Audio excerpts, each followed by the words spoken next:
what is going to happen to financial markets? We need to move beyond ESG to real and tangible impacts.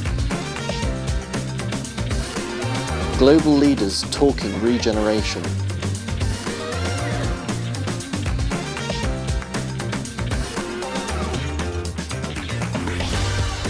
We're talking unprecedented value multiples. So what is the regenerative transition and how will it deliver greater results than the current sustainability approaches?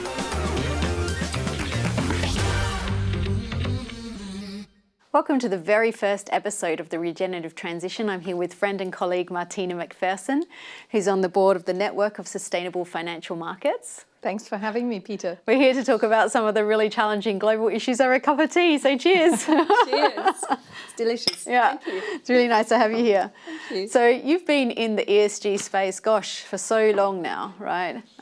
You've worked on a number of incredible kind of leadership movements with the advent of ESG indices, Standard & Poor's, Moody's, different things like this. So tell me, like, from your knowledge gained so far and your experiences and looking at what's happening in the global marketplace, what are some of the limitations that you've seen of ESG to date? Very interesting question, Peter. So definitely sustainable investing and the underlying environmental, social, corporate governance, so-called ESG factors, have gone through a massive paradigm shift. When we look at what is historically classified as either mainstream investing, financially led on the one hand, and of philanthropy and pockets of impact investing on the other. And in between, we've seen socially responsible investing and ethical investment strategies emerging. And over time now, over the last 20 years, we have seen a broader sphere of sustainable investment strategies that now encompass the full range of these activities. And it's estimated that we are talking around 35 to 40.5 trillion US dollars in sustainable investment. Yeah, it's huge. That's massive. Yeah. But as you said, there are inherent limitations with that subject matter, given, that not all ESG factors are actually quantifiable per se.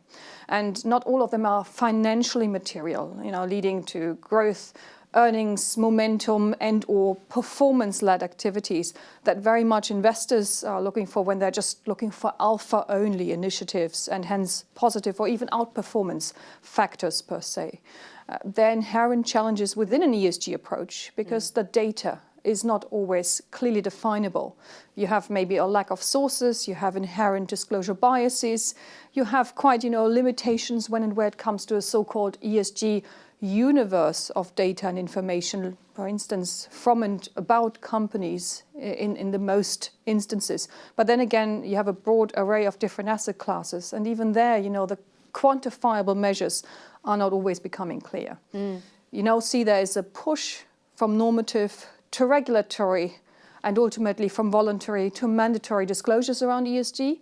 But is that telling us much more about what's in the tin, so to say? Not really. Not really. No. And that leads me to ask the question, through our conversations over time, we've talked at length about regeneration. Mm-hmm. And so what is regeneration really from your perspective, and why does it matter in the context of financial markets? Very good question. So obviously regeneration is something that humans and species and natural habitat more generally can undergo to ultimately restore and then regenerate, maybe replenish some of the natural resources that our Earth unfortunately currently is fundamentally lacking. Yeah. The Global Footprint Network, for instance, estimates that in parts of the world we are already consuming the world 4 times over. But we have a chance, to restore and to regenerate and to actually bring back some of the natural resources that are being lost. Clearly, unfortunately, not all of them, but actually to revert that process in parts. Right. And the degeneration is not just in relation to natural systems. Mm-hmm. If we look at the, rising inequalities, particularly of equity, and that there is also a direct link in the research that shows, climate events or climate degradation is linked to poverty, for instance, where farmers are having to resort to subsistence farming and can't get out of that vicious cycle.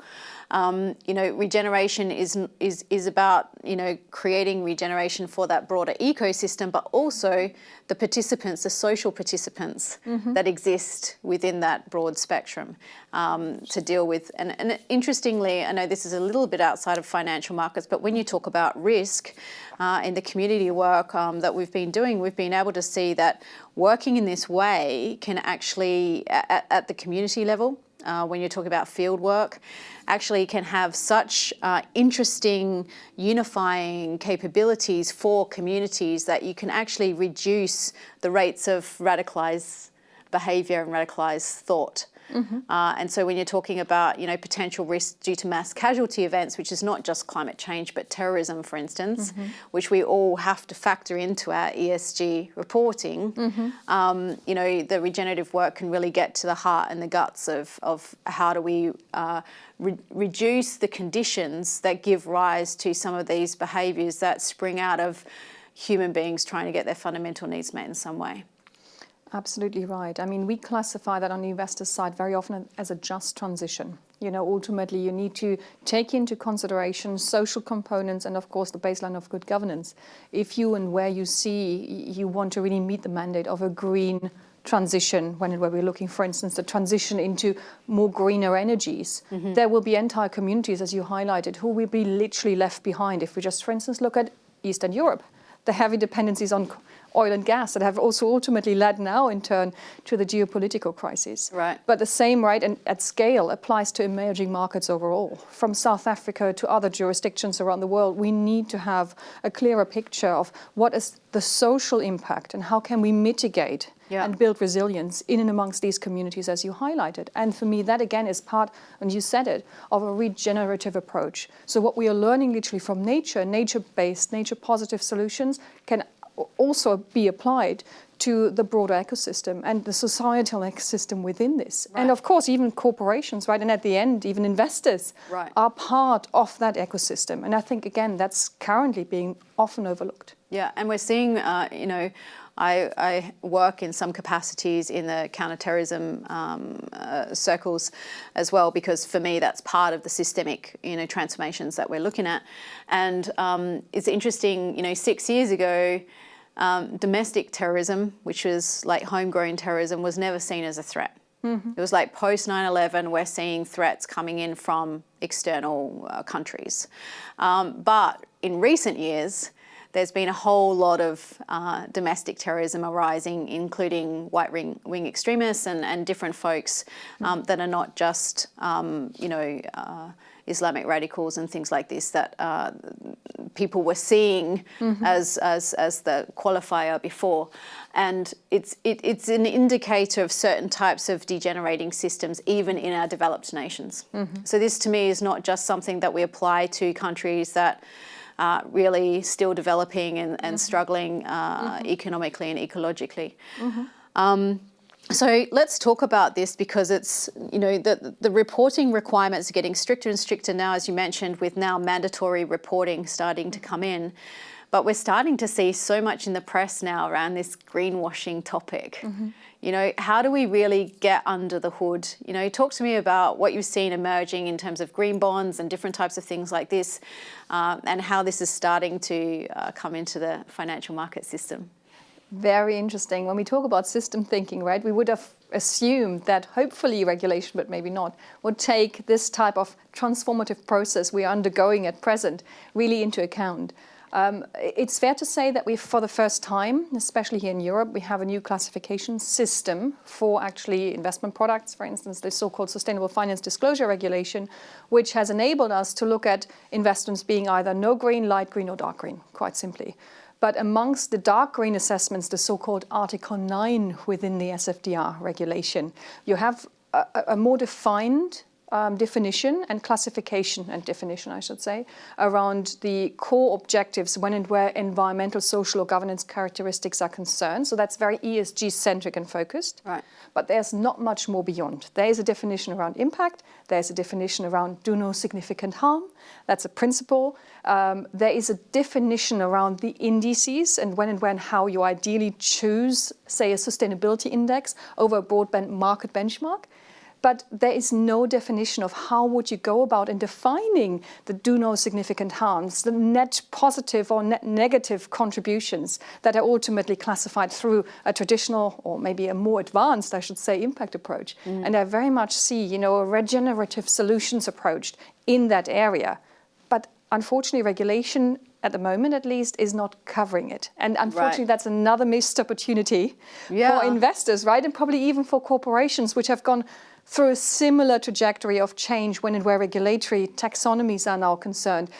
There is no room, or has no room been made to actually define and go beyond the specific ESG factors. Right, and because it really would have the potential to extend beyond the do no harm perspective, right? Because regeneration is actually about creating value. Correct. And creating value in restoring multiples value across greater ecosystems. So where you see, I've spoken with a number of bankers associations across Europe, and there's this real concern and fear that ESG and these regulatory pressures are starting to create a stranglehold on the financial services and banking sector because there's so much now emphasis and money being spent on reporting, but not necessarily a lot of fundamental change happening at the operational level of the organisation, and fear amongst board members that it's actually going to result in losses, right? That if we invest in these types of behaviours that are going to have us do no harm or whatever, it means that we're going to have to change certain business practices which are going to affect our shareholders. So bringing regeneration in is a way to say, well, actually, guys, we can help you safely make this transition, knowing that there is the potential there to create value multiples and achieve beyond ESG targets, which is ultimately what we'd all like, right? People and organisations doing more than just the bare minimum required from regulation and compliance. True. Yeah. True. So what do you see would be needed at a policy level then, given that you've spent time there, to really have folks starting to think about regeneration in that way? Yeah, I think you need probably experts that go into areas such as, processes around regeneration that actually have maybe spent time in conservation, preservation, just in techniques that help in a systemic shift transformation even, right? And that have an understanding of interconnecting and intersecting the type of systemic risks that we are seeing within the ecosystem overall, but then also at a micro level within organizations. And you talked about it, you can literally apply a regenerative systems thinking approach to an organization of thinking through new ways of how you would want to build better, establish resilience, and which processes you need to intersect and interconnect maybe the strategy level with the operational level, and then of course with the broader supply chain implications within an organization. Again, and at least amongst the corporate community, regenerative solutions are actually been thought through. You would know that better than I do.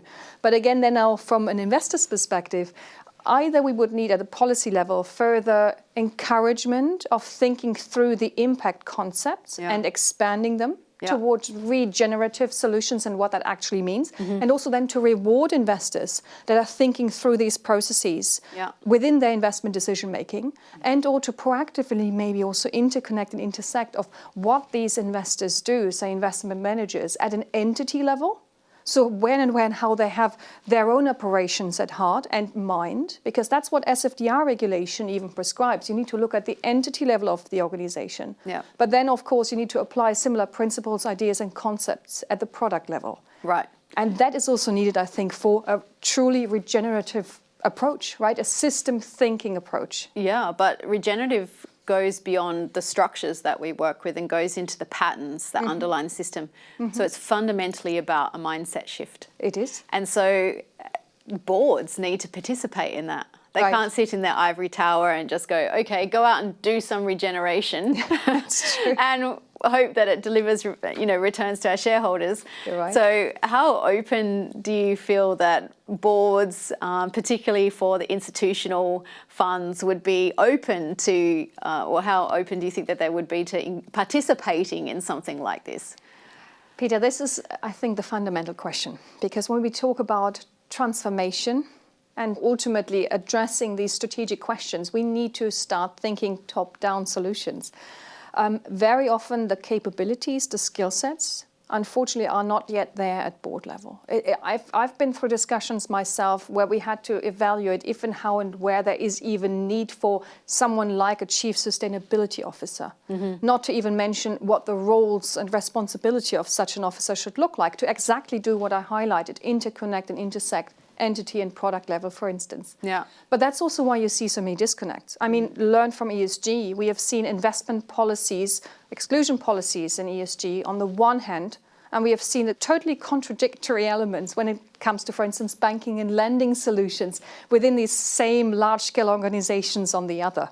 So even within the product level per se, if you look at different functions, you have no alignment. So again, these interconnectedness, holistic approaches, systemic thinking top down is required. And it really starts with the board and senior management and with individuals and potentially also larger groups of having a collective responsibility looking at these issues and analyzing them, but also reporting, disclosing them so that the broader community again can understand the challenges, the inherent challenges, but also then again the positive contributions that we highlighted as the so-called net impacts. Well, that brings us into the topic of materiality, doesn't it? Correct. You know, it's particularly if we're needing to report on things. Correct. So, you know, I was saying to another interviewee that I'm preparing to have on the show a bit later down the track, you know, when, you know, Boston Consulting Group and the World Economic Forum came out with their dynamic materiality model after COVID happened, I looked and I'm like, well, there's not a whole lot dynamic here. All that shifted was a bit of temporality. We're looking at future risk, right? But there was no interrelationship between risk, opportunity, and impact. And that impact actually needs to exist spatially. So from an initiative level to a group to a broader community, and then also temporally. And most impact measures stop at like either quick wins or 2 to 5 year timeframes. There's no looking at impact across a system over time. And so the integration between those things actually need to happen. And so, you know, where do you see the thinking in the field falling down? Is it just that investors feel like they need to get reported to over 2 to 5 years? Is it because a lot of like PE investors and sometimes institutional investors go in for like a midterm investment before they want their exits and then they really don't care what happens after that? Like, how do we get people thinking in terms of like systemically in that way over a period of time? Again, a fantastic question, Peter. I think it's, again, an interconnectedness of different challenges here, but they all multiply ultimately the outcomes and impacts of why there is not sufficient understanding and maybe even not sufficient action, for sure, in the area of really building regenerative solutions and to actually build them at scale. Very much so, I think amongst the investor community, there is an inherent challenge that new ideas and concepts need to be tested, and there needs to be some empirical knowledge about this. So, and this sort of empirical knowledge, of course, develops over time. It's a bit of a herd instinct. Who would actually do the first leap step towards looking at these concepts and integrating them, even only at a product level? And then not to mention who would then be responsible unless you have someone like, say, Chief Sustainability Officer or the likes that would take concepts forward and actually connect them with the next level towards entity. The organizational and structural processes are very much operating in silos. That's one major issue, and for many topics that we have all seen and that we're aware of. So L-shaped or T-shaped organizational structures probably can enhance and can support these new concepts and ideas, and they're not very often in place. Then you see very much that if you work with a different type of asset classes, again, you highlighted it, the differences between, say, private equity investors, for instance, versus listed companies. There is much more data information on certain challenges, when and where, for instance, how we are nature positive. There is more information in and amongst the listed community, just given the fact that there have been listing requirements, disclosure rules, right? Reporting requirements, exactly. Right? It's been a long time, and almost clearly it's a very complex field. In private assets, there's been hardly anything. Only over the last few years, concepts are developing, led by, for instance, the Principles for Responsible Investment and BVCA and other equivalent bodies in the private assets community themselves. But that's a more nascent development. So you have inherently very strong disconnects of what information, maybe even which type of concepts are being applied from one asset class to the other. And that is a challenge. But even with the listed assets, there's not a lot of transparency around how those operations actually create impact, right? And what types of impact and what are the systemic effects of those impacts. You know, you saw in Nigeria a big class action taken out against Shell for destruction of large tracts of land due to their operations. And that was after the effect. But how, as investors, do we know what's going on real time? That's true. You know, and how do we understand whether, you know, the company is being fundamentally extractive in a way that's like really degrading both socially and ecologically versus, you know, companies that are really working to take a regenerative approach so that they're able to work with populations and stakeholders to create value for all and relationally. And I think this is interesting because I spoke with a client just a couple of weeks ago and they've developed a product which could be really interesting for the agricultural sector. And he said to me, but we still don't have product market fit, but they've already spent a year designing product.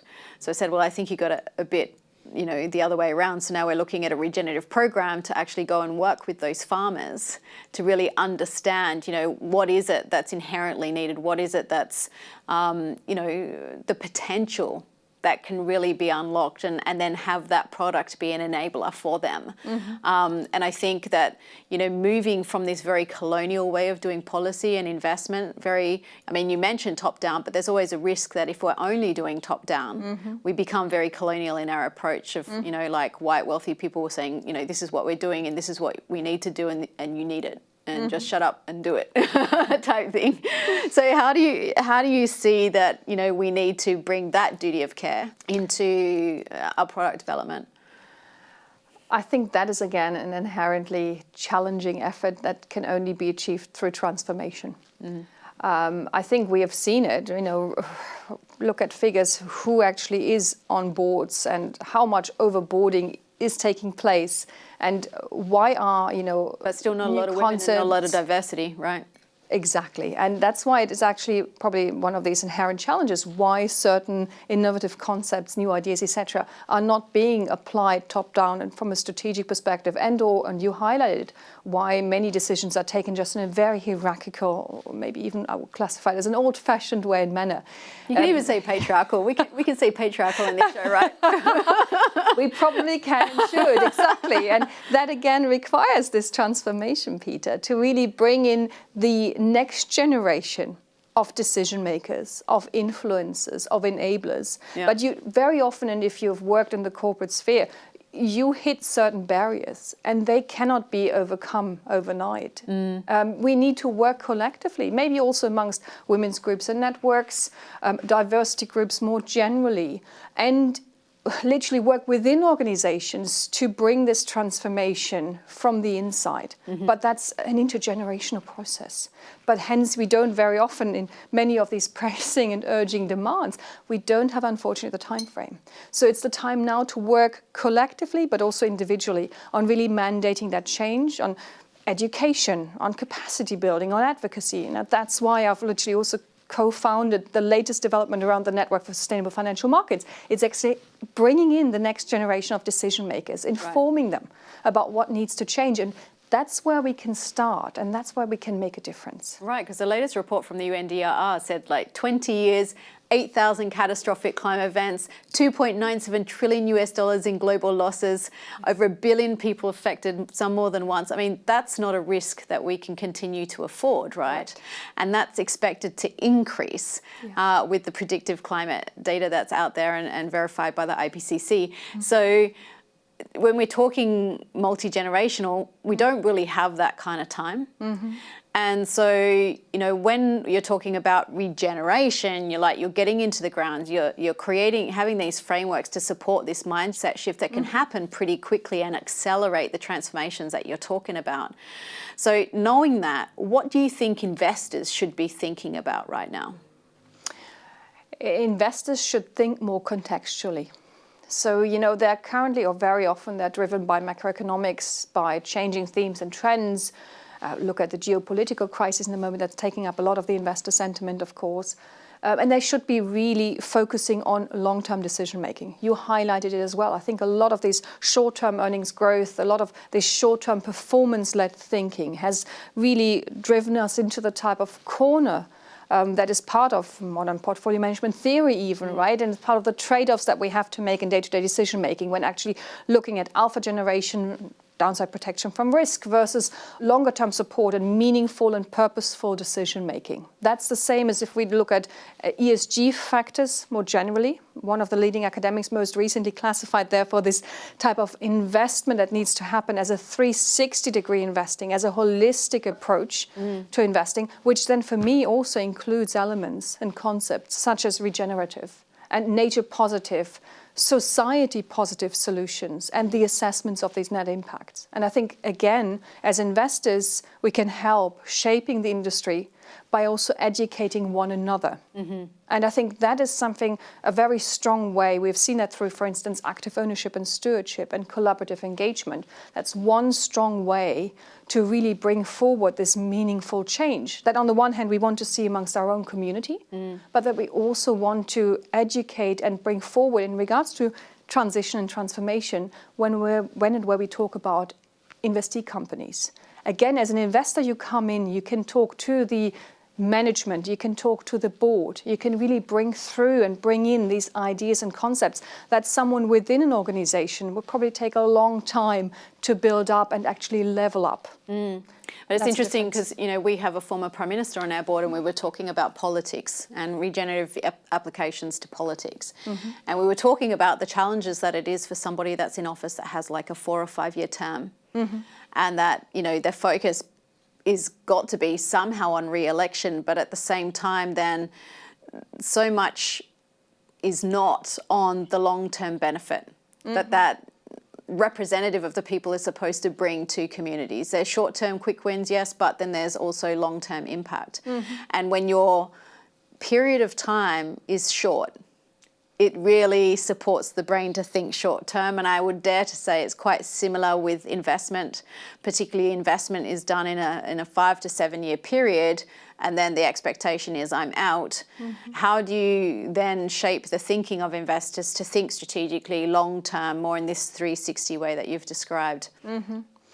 What's the incentive? Yeah, besides climate change is going to like exactly. pose an existential threat to all of our assets. We have some existential threats, as you highlighted, right? The tragedies on the horizon that we unfortunately cannot alter, and where we all have to think collectively about solutions right now. No, but you're right. I think it depends also on the asset class. I see sometimes an inherent challenge with private assets, quite frankly, because the investment horizon is just from here to exit. You know, we're talking about an investment cycle of 3, 5, maximum 8 years at its best. So that means for really long-term systemic decision-making and these type of transformative processes, especially if you want to establish them amongst investee companies, you need maybe 3 years in the build-up phase to really plant the seed of new ideas and concepts and to work with management on this top-down strategic implementation. Then you have another 3 years maybe until you have some idea or concept fully implemented across the operations. And then if you want to build scale and do this amongst entire investment portfolios, you need more time even so. So hence, I think time is a challenge, and there is an inherent challenge when we talk about certain asset classes, even though, and again, that's the upside of private assets. If you look at private equity as ultimately having ownership and oversight of the operational processes within these investee companies as a private owner, there's a much stronger connection, a much stronger oversight.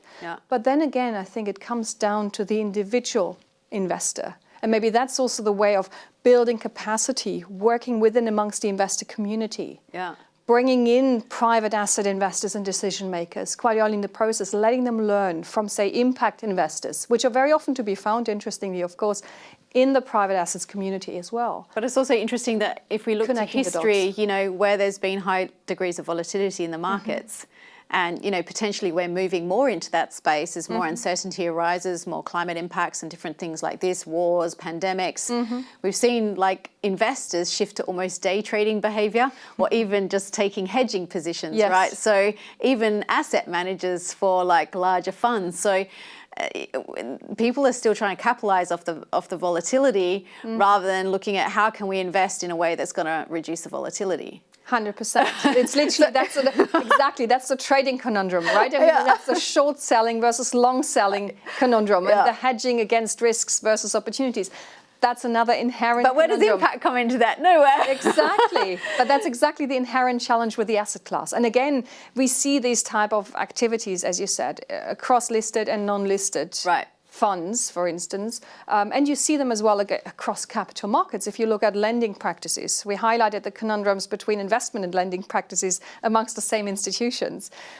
These are inherent challenges. Again, I think you need a top-down systemic thinking approach. You need to bring in transformative thinkers, maybe as advisors and or ideally on the board. Yep. And you then need to think through the ecosystem, say, of an organization, and therefore the inherent processes, approaches, functions that link together. And I think that in turn is its own regenerative, transformative process that, again, hopefully we will see more closely or more strongly, I should say, in the next years to come. Yeah. But I think in the moment, and that's also reality, a lot of the investors that I'm working with are actually focusing predominantly on compliance and regulatory and compliance I'm issues. seeing it in banking too. Exactly. Given that now regulation is kicking in for ESG, no one asks anymore about the purpose, the meaningfulness of decision making. It's Yeah. about, How do am we I tick this Article 8 box? or 9 compliant, and how Yeah. do I tick the box? Yeah, and all our investment, it goes into making sure that we hit those buttons. Correct. Rather than looking at how we invest differently. Correct. Yeah. Well, it's been so wonderful to have you on the show to chat with you about this really complex issue, but definitely a space that regenerative transition is very much needed in terms of investors and financial markets, business, 100%. banking and financial services sector. So thanks so much for all your insights. Great pleasure. Thank you for having me, Peter. More to come, hopefully. Yeah, exactly. And we look forward to seeing you on the next episode of the Regenerative Transition.